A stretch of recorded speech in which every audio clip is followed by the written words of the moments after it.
Isang mapagpalang umaga sa ating lahat, mga kapatid ko kay Kristo, mula sa The Solid Rock Morning Devotion. Isang kagalakan na muli tayo ay makapagbulay-bulay sa salita ng Panginoon sa umagang ito. Mga ilang minutong pagbubulay-bulay ng mga salita ng Panginoon upang papurihan at sambahin ang ating Panginoong Hesukristo. Ang ating pong pagbubulay-bulayan ngayong umaga ay matatagpuan sa mga taga-Roma, Kapitulo 6, talatang 23. Ito ang sinasabi. Ito ay sapagkat ang kabayaran ng kasalanan ay kamatayan, ngunit ang walang bayad na kaloob ng Diyos ay buhay na walang hanggan kay Kristo Jesus na ating Panginoon. Pinagpala na po tayo sa pagkabasa at pagkarinig ng salita ng Panginoon. Tayo po ay manalangin. Dakilang Diyos at mapagmahal, naririto muli ang iyong mga anak upang ikaw, Diyos, ay sambahin sa Espiritu at sa katotohanan. Maraming salamat, Panginoon, sa isang gabing nagdaan sa aming mga buhay na kami iyong iniingatan sa aming pagtulog. Maraming salamat, Panginoon, sa muli mong paggising sa amin, sa muli mong pagbigay ng buhay at lakas upang kami, O Diyos, ay patuloy na lumakad sa hamon ng buhay dito sa mundong aming ginagalawan. Sa umagang ito, O Diyos, kami po ay humihingi ng kapatawaran sa aming mga nagawang mga kasalanan. Ito man ay sa pamagitan ng aming isipan, sa aming pananalita o sa aming mga gawa. Patawarin mo kami, Panginoon, sadya man o hindi sadya. Lord, maraming salamat. Panginoong Hesus, aming naalala ang aming mga kapatid na nasa banig ng karamdaman. Patuloy mo po silang abutin, O Diyos. Pagalingin at ibalik mo ang mga lakas na nawala dahil sa mga karamdaman. Tulungan mo sila, O Diyos, na makabangon upang sila, O Diyos, ay makapagpatuloy sa kanilang mga gawain. Unang-una sa paglilingkod sa aming Diyos na buhay at pangalawa at sa aming pamilya. Panginoong Hesus, salamat dahil meron kaming Panginoon na patuloy na tumutugon sa aming mga panalangin sa pagpapagaling ng aming mga karamdaman, Panginoon. Salamat, O Diyos. Panginoong Hesus, amin ding inilalapit sa inyo ang aming mga kapatid na magsihanda upang sumamba, pumunta na sa iyong iglesia upang mananambahan. Dahil ito po ang araw na kami ay mananambahan sa iyo, O Diyos. Kaya, Panginoon, ingatan mo, ihanda mo ang aming puso't isipan sa pakikinig ng mga salita na dala ng iyong mga anak, Panginoon. Panginoon Hesus, dalangin ko rin, O Diyos, ang mga manggagawa sa iyong ubasan sa araw na ito. Patuloy mo po silang ingatan. Bigyan mo ng kalakasan, ng karunungan upang ihanda nila ang kanilang sarili sa paglilingkod, sa pagbigay ng mga salita mo, Panginoon, na nanggagaling sa iyong banal na salita. Lord, pagalingin mo sila o bigyan mo sila ng kalakasan, Panginoon, proteksyon sa kanilang buhay, lalong-lalo na sa kanilang pamilya, Panginoon, upang sila, O Diyos, ay makapag-focus sa kanilang gawain sa araw na ito. Maraming salamat po, Panginoon. Amin inialala ang aming mga kapatid na patuloy na sa kahirapan, Panginoon, financially man o emotionally. Pagpalain mo po sila, Panginoon, financially, at pagpalain mo sila, Panginoon, emotionally at spiritually, upang sila, O Diyos, ay patuloy na makalakad ng maayos tungo sa iyong kalwalhatian.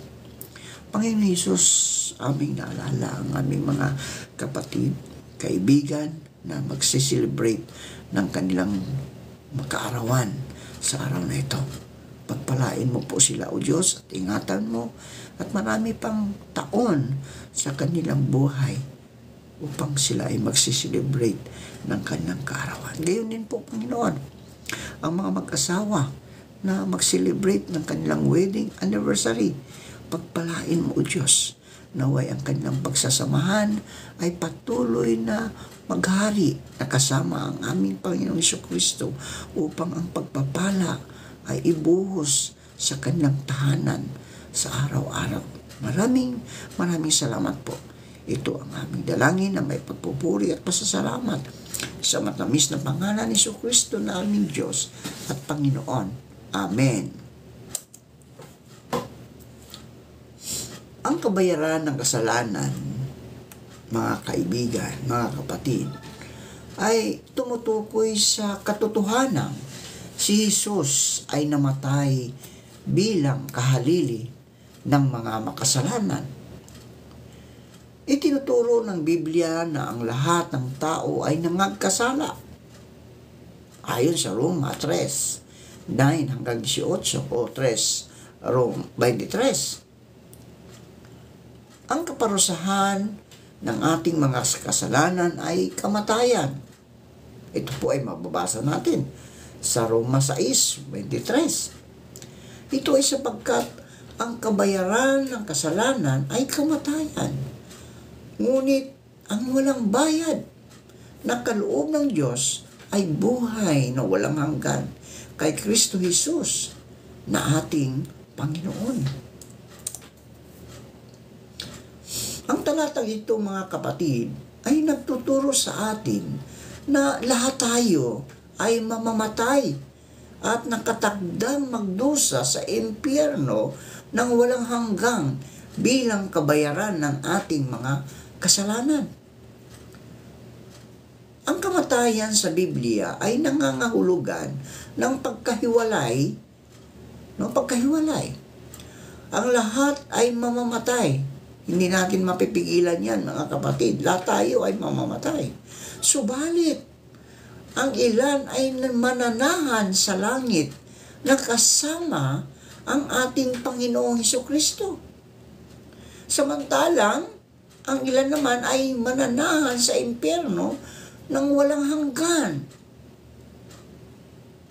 Ang kamatayan na tinutukoy dito, mga kapatid, ay tungkol sa buhay sa impyerno. Gayunman, itinuturo din sa atin ng talatang ito na ang buhay na walang hanggan ay makakamtan natin sa pamagitan ng ating Panginoong Hesukristo. Ang kanyang kamatayan, mga kapatid, ang kamatayan ng ating Panginoong Hesukristo ay kabayaran ng ating mga kasalanan. Imbis na tayo ang mamatay dahil sa kasalanan ng ating ginawa, tinubos tayo ng Panginoon. Dahil mahal niya tayo. Di ba? Mahal niya tayo. Dapat, mga kapatid, mahalin din natin ang ating kapwa. Si Jesucristo ay namatay bilang kahalili o kapalit ng makasalanan noong ipako siya sa krus. Na tayo ang dapat ipako sa krus na yon, sapagkat tayo'y namumuhay sa kasalanan. Subalit, mga kapatid, inako ng Panginoon ang kaparusahan ng ating mga kasalanan. Ito ay sapagkat siya na hindi nagkasala ay ginawang kasalanan para sa atin upang tayo ay maging katuwiran sa Diyos na Kanya. At ito'y matatagpuan sa 2 Korinto 5, talatang 21. Siya ang ating naging kapalit sa parusang karapat-dapat sana na maranasan natin, mga kapatid. Dinala niya sa kanyang sariling katawan ang ating mga kasalanan sa ibabaw ng krus upang tayo na namatay sa kasalanan ay maging buhay sa katuwiran. At dahil sa kanyang sugat, tayo ay gumaling. No? Tayo ay gumaling. 1 Pedro, Kapitulo 2, talatang 24. Sa talatang ito ay sinasabi na inako ni Kristo ang mga kasalanang nagawa natin at binayaran ito upang tayo ay mangaligtas dahil ayaw ng Panginoon na tayo ay mapahamak, mapunta tayo sa impyerno. Sa iba pang mga talata ay mababasa natin, dahil si Kristo man ay minsang nagdusa dahil sa kasalanan, ang matuwid para sa mga hindi matuwid upang madala niya tayo sa Diyos. Pinatay siya sa laman. No? Pinatay siya sa laman dahil nagkatawang tao ang ating Panginoong Jesucristo.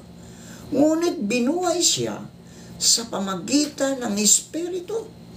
1 Pedro, Kapitulo 3, talatang 18.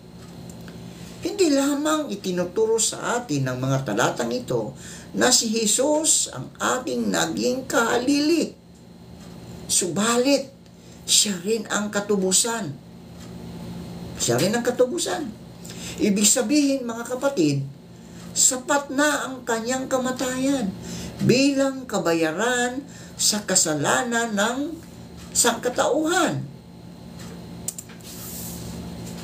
Ang isa pang talata na tumatalakay sa kabayaran ng kasalanan ay ang Isayas, Kapitulo 53, talatang 5. Ang talatang ito ay tumatalakay tungkol sa pagdating ni Kristo upang mamatay sa krus para sa ating mga kasalanan.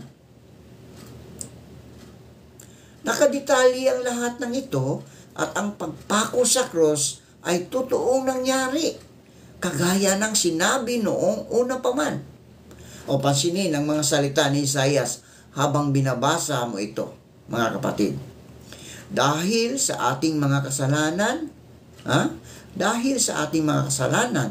kaya siya nasugatan. Siya ay binugbog dahil sa ating kasamaan. Tayo ay gumaling dahil sa pahirap na tinamo niya at sa mga hampas na kanyang tinanggap. Makikita sa talatang ito na si Jesus ang humalili sa makasalanan.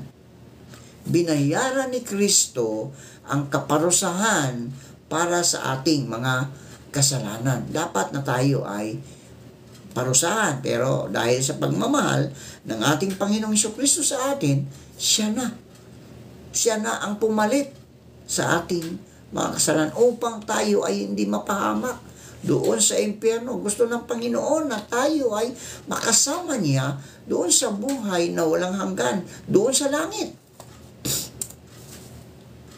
Hindi natin kailanman mababayaran ang ating mga kasalanan sa pamagitan ng ating sariling mga gawa. Ito po'y tandaan natin, mga kapatid. Ang ating mga kasalanan, hindi ito mababayaran ng ating mga mabubuting gawa. Hindi mababayaran. Kahit mamamatay pa tayo sa krus, yung iba ay nagpapako sa krus, parurusahan pa rin tayo at itatapon sa impyerno at magdurusa magpakailanman dahil hindi natin mapapawalang sala ang ating sariling sa pamagitan ng ating mga sariling gawa. Subalit, mga kapatid, tandaan natin ito, kusang naparito sa mundo si Jesucristo bilang anak ng Diyos para bayaran ang ating mga kasalanan. Dahil ginawa niya ito para sa atin, mayroon na tayong oportunidad. hindi lamang upang mapatawad tayo sa ating mga kasalanan, kundi upang makasama natin ang ating Panginoong Hesus sa walang hanggang kalangitan. Upang magawa natin ito, kinakailangan ibigay natin ang ating buong pagtitiwala sa ginawa ni Kristo doon sa krus. Doon sa krus, hindi natin maililigtas ang ating mga sarili. Kailangan natin ang isang banal na kahalili upang gawin iyon para sa atin. Manalangin tayo. Marami pong salamat, Panginoon, sa mga salitang amin na pagbubulay-bulayan ngayong umaga. Ikaw po, Diyos, ay nagkatawang tao upang kami ay iyong tubusin sa mga kasalanang aming nagawa, Panginoon. Ayaw mo, Panginoon, na kami ay mapahamak doon sa impyerno. Kaya isinugong mo ang isa-isa mong anak upang bayaran ang aming mga kasalanan dahil gusto mo, Panginoon, na kami ay makasama mo doon sa langit, ang buhay na walang hanggan. Kaya kami, Panginoon, ay patuloy na nagsusumikap na makaabot sa iyong kalwalhatian upang kami, O Diyos, ay makarating sa langit na ang buhay na walang hanggan. Panginoong Hesus, sa umagang ito, dalangin ko na pagpalain mo po ang lahat ng nakikinig ng iyong mga salita at lagi kanilang isinasabuhay. Pagpalain mo sila at ingatan mo sila, Panginoon, kasama ng kanilang buong sambahayan. Ikaw, Diyos, ang siyang dakilang Panginoon na patuloy na nagpapastol sa amin. Kaya, Lord, sa namin ipinagkatiwala ang aming mga buhay, ang aming mga ginagawa sa araw na ito. Tulungan mo kami, Panginoon, na kami ay pamuhay ng ayon sa iyong kalooban.